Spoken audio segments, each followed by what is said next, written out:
कथा विश्व आवाज साहित्याचा घेऊन आले आहे कथा कादंबरी वाचनाचा अनमोल खजाना.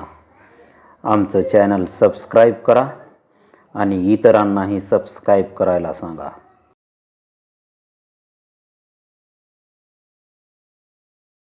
वारणेचा वाघ भाग 16. सूर्य मावळतीकडे सारखा धावत होता. त्याला घरी जायची घाई झालेली होती. वारा सुटला होता. तोही पळत होता. उंच किंजळ डोलत होते. पाखरं आपापल्या घरट्याजवळ येऊन कलकलाट करीत होती. सत्तू एका झाडाखाली पडून विचार करीत होता. आता दनियल येणार, त्याच्याशी कसला सामना करावा लागणार कोण जाणे. मात्र दनियलशी होणारी ही झटापट निश्चित अवघड आहे. बरं, आपण त्याला टाळू, दूर राहू, बगल देऊन जाऊ, पण त्याचा अर्थ लोक काय करतील आणि दनियलला काय वाटेल? लोक म्हणतील सत्तू संपला, आता बदलौकिकाची वाट चालू लागला आणि दनियल शेफारून जाईल. त्याला चेव चढेल आणि तो आकाश पाताळ एक करील. तेवढंच करून तो थांबणार नाही, तर आपल्या वारणाकाठी तानपट्टा काढील आणि मग जिथं फुलं वेचली तिथं गोवऱ्या वेचाव्या लागतील. फार मोठी नाचक्की होईल. हा विलक्षण पेच आहे, कारण हा दनियल जर माझ्या हातून मारला गेला तर मग मथाजीचा खून करून मी हा जो वनवास पत्करला आहे त्याला काहीच अर्थ उरणार नाही आणि उपकार या शब्दाला काडीची किंमत राहणार नाही. शिवाय दनियलचं बरं वाईट झालं तर सहीचा आत्मा काय म्हणेल? तिचं हृदय दुभंगून जाईल. ती वेडी होईल आणि मला अडवून ती विचारील, दादा हे काय केलंस? तुला जर हेच करायचं होतं तर मग मला त्या पांदितच का मरू दिलं नाहीस? मी माझा बाळ कुशीत घेऊन सुखाने मेले असते. मग मी काय उत्तर देणार? ती आपल्या एकुलत्या एक मुलासाठी प्राण देईल, पण मीही एकुलताच आहे. जर दनियलच्या हातून मला दगा झाला तर मग आई, सोना, बाळ याचं काय? एकंदरीत हा भयंकर पेच आहे. सत्तूला विंचवाच्या पेवात पडल्यासारखं वाटू लागलं. तो चटकन उठला. त्यानं सभोवती पाहिलं. सर्वजण विश्रांती घेऊन उठले होते. सत्तू त्यांच्यात जाऊन बसत म्हणाला, सकाळी बाबानं जी खबर दिली ती खरी असून लवकरच आपल्यावर नवं संकट चालून येणार आहे. तो आपल्यापुढं जीव घेऊ की देऊ या जिद्दीनं येणार आहे. हा कोण अंमलदार? सर्वांनी एकदम विचारलं. फौजदार दनियल. ह्यो दनियल आणि कुठून उमटला? पंढरीनं डोकं खाजवीत विचारलं. हा कुमजेचा सईचा. सत्तू उतरला. ज्याच्यासाठी मी मथाजीचा खून केला तो आता फौजदार झाला असून माझ्यावरच तो येणार आहे. हा खुलासा ऐकून सगळ्यांनाच आश्चर्य वाटलं. लोक म्हणतात पेरावं ते उगवतं, मग गहू पेरून हा हुलगा कसा उगवला? आकारामानं विचारलं. सत्तू हसून म्हणाला, घोरपडी पोटी नाग जन्मवतं तर कधी माळा पोटी केरसुनी पैदा होते. ती नियतीची करणी आहे. मग ह्यो फौजदार हलकट असावा. मळू म्हणाला, आता दनियल कसा काय आहे यावर विचार नको. गुणवंतराव म्हणाला, आता पुढं काय करायचं याचा विचार करा. मला वाटतं जबरदस्त तयारी करूया, एवढी की दनियलची गोरही खणून ठेवूया. एकदा तो इकडे आला की तो परत जाऊच नये. त्यानं नदीकाठी कुठंतरी कायमचं गाडून घ्यावं. वातावरण तापलं. गुणवंतरावांच्या बोलण्यानं सत्तूला चरका बसला.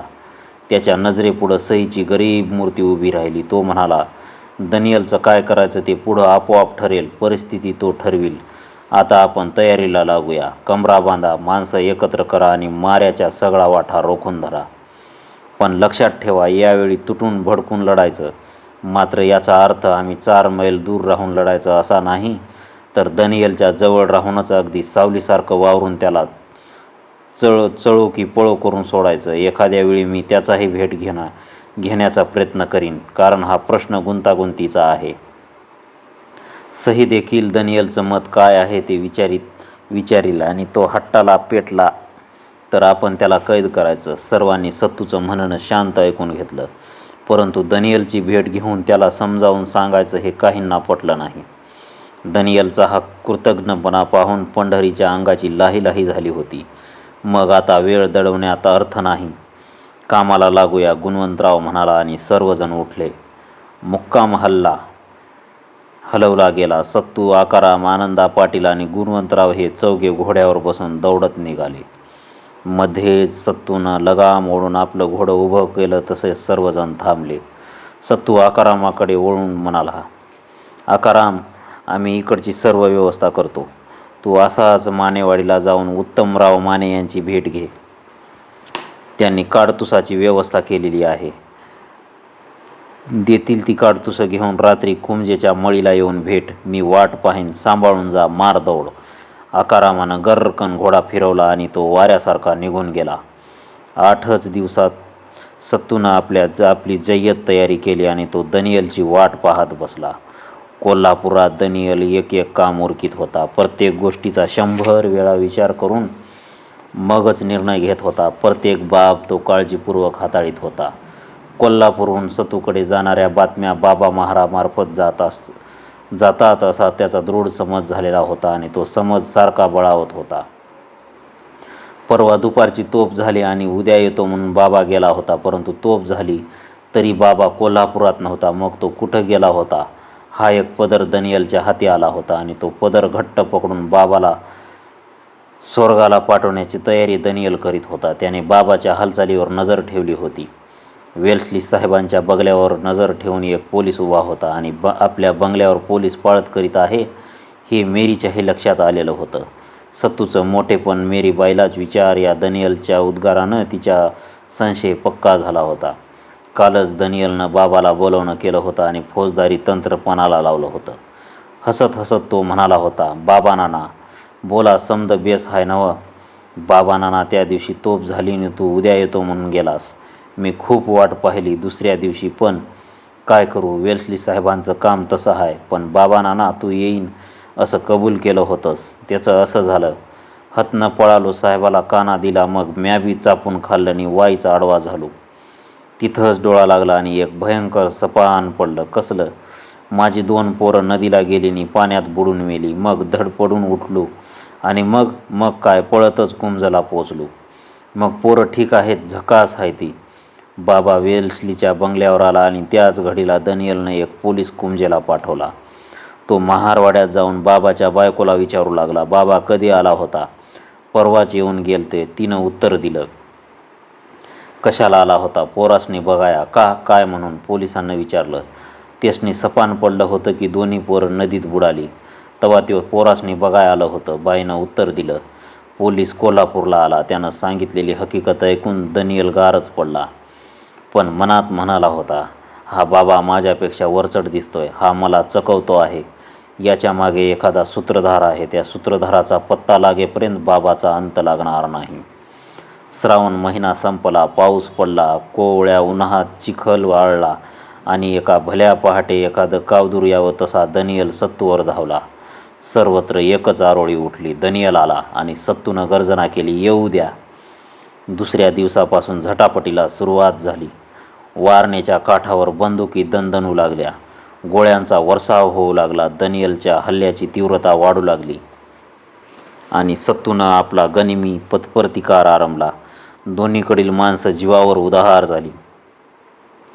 दनियल आल्या क्षणापासून पंढरी, गोंदागोंधळी, मळूमाहा, रावबा चौगुला यांच्या तळपायांची आग झाली होती. वाटेल ते हो, पण दनियलला जिवंत परत जाऊ द्यायचं नाही, ठार मारायचं, नाहीतर आपण जगायचं नाही, असं पंढरीनी मळू म्हणत होते. परंतु दनियलही हिंमतवाला होता. तो अल्बर्टच्या ख्रिस्ती धर्माशी एकनिष्ठ होता आणि इंग्रज सत्तेचा पाईक होता. त्याला जीवाची पर्वा नव्हती. सत्तूचा एक माणूस गारद करून त्याला नंगा करा असा त्यानं आपल्या शिपायांना सक्त हुकूम दिलेला होता आणि हल्ला सुरू झाला की तो वेडावत होता. पोलिसांना मागं टाकून हातात बंदूक घेऊन तो सत्तूच्या रोखानं धावत होता. निखाराच्या राशीत पोलादाची कणखरता वाढावी तसंच सत्तूच्या बाबतीत झालं होतं. तो अधिक निर्भय झाला होता. शिवाय सईचा दनियल आपल्यावर करडी कमान धरणार नाही असा त्याचा समज होता. तो दनियलला चुकवीत होता, कधी आडवीत होता तर काही ठिकाणी घडवीत होता आणि झंझावातासारखा निघून जात होता. वारणाखोरा पुन्हा हादरला होता. कुंजेच्या गावकऱ्यांना तर आश्चर्याचा धक्काच बसला होता. कुंजेचा बंडखोर सत्तू आणि कुंजेचाच फौजदार दनियल यांच्यात पेटलेली ही लढाई कोणाचा शेवट करून संपणार, कोण मरणार आणि कोण जगणार याचा सर्व लोक विचार करीत होते. सईचा मुलगा दनियलला सत्तूला मारायला आलेला आहे हे ऐकून बनाबाई वेडीपिशी झाली होती. ती दारात उभी राहून येणाऱ्या जाणाऱ्याला विचारत होती, माझ्या सत्तूची काही बातमी कळाली का? आणि बनाबाईची ती दारुण अवस्था बघून सईचं काळीज फाटलं होतं. ती रडत होती, बडबडत होती, हे असं कसं झालं? हे इतकं विपरीत का घडलं? उपकार करणाऱ्यावरच राजा का उलटला? सत्तूनं मला वाचवून चूक केली. मी तेव्हाच मेले असते तर बरं झालं असतं. ही लढाई पाहायची तरी माझ्यावर वेळ आली नसती. सईचा आत्मा रडत होता. ती हुंदक्यावरून बनाबाईच्या सोप्यात भिंतीला पाठ लावून बसत होती आणि एकटक नदीकडे पाहत राहत होती. बनाबाईशी काय बोलावं, कसं बोलावं हा तिला प्रश्न पडत होता. तिला लाज वाटत होती. आपण भयंकर गुन्हेगार आहोत असं ती समजत होती. इथं बसण्यापेक्षा नदीत जाऊन जीव द्यावा असा विचार तिच्या मनात येत होता. परंतु दादा, आईची काळजी करू नको, मी या दारात प्राण देईन असं तिनं सत्तूला वचन दिलेलं होतं. म्हणून ती त्या उदारातून हलू शकत नव्हती. कुणीतरी येऊन सांगत होतं, काल अमक्या गावात लढाई झाली, पण सत्तू वाघासारखा लढत लढत निघून गेला. आणि ती खबर कानी पडताच बनाबाई गहिवरत होती. सई चटकन उठून हसत होती. बनाबाई थरथरत्या दाटल्या कंठानं म्हणत होती, सई, कसलं हे आखरीत? तुझ्यासाठी माझ्या सत्तूनं वनवास पत्करला आणि आज तुझाच पोरगा सत्तूच्या जीवावर उठलाय. आणि बनाबाईचे हे शब्द सईच्या काळजात आरपार जात होते. सोना तर भलतीच घाबरली होती. तिनं अन्न पाणी सोडलं होतं. सत्तू दिसत नाही तोपर्यंत अन्नाचा कण घ्यायचा नाही असा तिनं निश्चय केला होता. ती अश्रू ढाळीत बाळाला कडेवर घेऊन अंगणात उभी होती. सत्तूची वाट पाहत होती. सुभद्रा, सगुना, पुतळा, नीलू यांच्या तर तोंडचं पाणी पळालं होतं. कुंडलवाडीच्या रानात दनियलला चकून सत्तू नदी काठानं सरळ कुंजेकडं घसरला. गुणवंतराव, आनंदा पाटील यांच्याकडे अर्धी माणसं देऊन त्यानं कुंजेच्या डावीकडे बसून स्वतः आकारामाला बरोबर घेऊन तो उजवीकडे नदीकाठी दबा धरून बसला. पश्चिमेच्या क्षितिजावर सूर्य तिरपा झाला होता. तो मावळून अंधार व्हायला पुष्कळ वेळ लागणार होता. वातावरण मात्र आतापासूनच काळवंडत होतं. रानात गेलेलं माणसं घाईघाईनं गावात येत होती. दनियल आल्यापासून सर्वत्र दहशतीचं वातावरण निर्माण झालं होतं. बंडखोर म्हणून कित्येक निरपराध लोकांचा छळ होत होता म्हणून लोक सूर्यास्तापूर्वीच घर जवळ करीत होते. एक शेतकरी हळूच बनाबाईच्या वाड्यात शिरला आणि दबक्या आवाजात म्हणाला, मळीला सत्तू आलाय, जा तुम्ही. आणि तो गेला. बनाबाईला आनंद झाला. ती गोंधळली. सत्तू मळीला आल्याचे ऐकून सईनं आकाशात पाहत हात जोडले आणि कदाचित सत्तू येईल, दनियलबद्दल बोलणं काढील, त्यावेळी आपण काय उत्तर देणार या विचारानं सईची कंबरच खचली. ती एका कोपऱ्यात जाऊन गुडघे पोटाशी धरून बसली आणि लहान मुलासारखी मुळूमुळू रडू लागली. थोड्या वेळानं सत्तू आकारामाला घेऊन आला. त्याला सुखरूप पाहून बनाबाईचे डोळे भरले. कंठ दाटला. गोंधळून ती घरात गेली. सत्तूला जेवण वाढावे म्हणून भाकरी शोधू लागली. उशिरानं तिच्या लक्षात आलं की आपण आज 4 दिवसात चूल पेटवलेली नाही. मग ती विचार करू लागली. तिचं आईचं काळीज पाण्यात ढेकूळ पडावं तसं विरघळलं. दोन्ही गुडघे पोटाशी धरून कोपऱ्यात बसलेल्या सईला पाहून सत्तूच्या हृदयात कालवाकालव झाली. तो दग्ध स्वरात म्हणाला, सई जी, इकडे ये. ती हळूच उठून गुन्हेगाराप्रमाणे येऊन त्याच्या पुढ्यात खुळकन बसली. केविलवाना चेहरा करून पाहू लागली. सत्तू दनियलविषयी काहीतरी विचारील अशी तिला भीती पडली. तिचे ओठ थरथरू लागले. सई, तू अशी का झाली आहे? सत्तूनं विचारलं आणि सई सद्गदित होऊन उत्तरली, मला माझ्या नशिबानं दगा दिला. मुळीच नाही. सत्तू म्हणाला, तू सत्तूची बहीण आहेस. तूच असा धीर सोडलास तर आईनं कसं करावं? कसं सांगू दादा? सई ओंजळीत तोंड दडवीत म्हणाली, मला जीव नकोसा झालाय. असं वाटतं की हे तोंड कुणाला दाखवू नये, जाऊन नदीत उठ टाकून मरून जावं. सई, तू जीव देऊन माझ्यावरचं संकट टळणार आहे का? सत्तूनं विचारलं. सत्तू आणि दनियल हे दोघेही तुला परके नाहीत. काय करावं असं तुला वाटतं ते मला सांग. मी काय सांगू? सई उत्तरली, माझ्या अंतरीची कळ कुणालाच कळणार नाही.